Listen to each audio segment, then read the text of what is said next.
Hey guys, I'm Marlon Mahabir, and I'm going to be sharing with you my 3 tips for keeping a little bit more money in your pocket. Tip number 1, budget every dollar. So this is something, if you want a little bit more detailing, I got it from the actual book by Dave Ramsey, Total Money Makeover. So the cons of budgeting every single dollar is the fact that you know where all your money is going, which is amazing. So you can figure out where you're overspending, you're not underspending, but where you're overspending. The biggest con about it is the fact that you spend a lot of time budgeting, which for me personally, I don't really like doing. It's not my thing. But for starting out, it's something I had to do because I had no actual direction. So I would definitely recommend reading that book and then starting from there if you have no actual starting point. The next book is I Will Teach You How to Be Rich by Ramit. I'm not going to try to pronounce his last name because I'll butcher it because people butcher mine. So his books, for me personally, is completely different. So his is purely automated.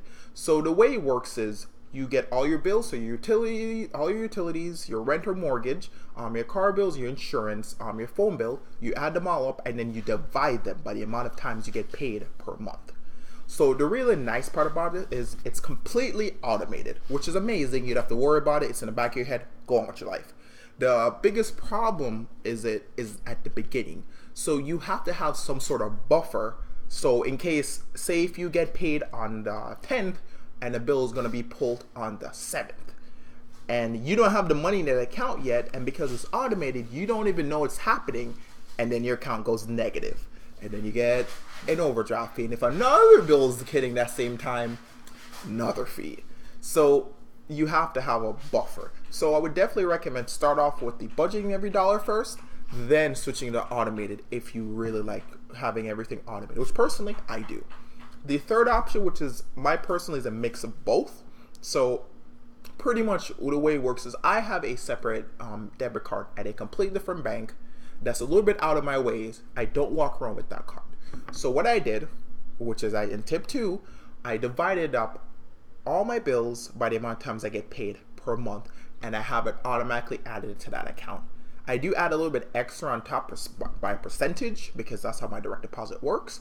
And then whatever money is left over outside of all my bills, I take 10% of that and add it also into that amount as my savings, which isn't the correct way of doing savings according to a lot of financial people, but it's money going in there. It's better than zero.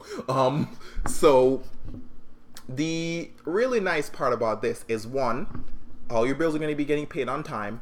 2, you're going to actually have a little bit of extra money, more than you actually think in there. 3, you don't need as big of a cushion at the beginning because you're automatically already putting extra money in there. So unless you have some really big bills, that extra cushioning, that extra 10 or 15 or 20% you're putting on top, probably not going to be 20. If it is, you're amazing. It will help a lot. So cons for it, there's not really any, because what you do is all the money that's left over, you can use it for whatever you want. If you want to budget that money down to the dollar, you can. You can do whatever you want with it. But the nice part is all your money is already taken care of and there's excess there. So if something happens or something hits the fan, you know you can go to that account and figure out what you actually have.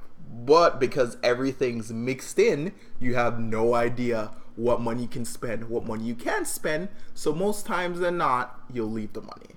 And the fact that since it's out of the way, you won't go to actually get any of it.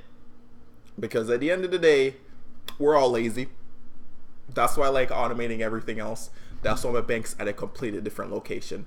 I've had my bank account for over a year, and I think I went to that physical bank once because I don't want to take the time and drive over there. Whatever it is, it lets me stop and think about what I'm going to purchase. So that's my 3 tips. Question of the day. At the bottom, what's one thing you've purchased and then regretted a few months later? For me, it was a juicer. I bought it and never actually used it.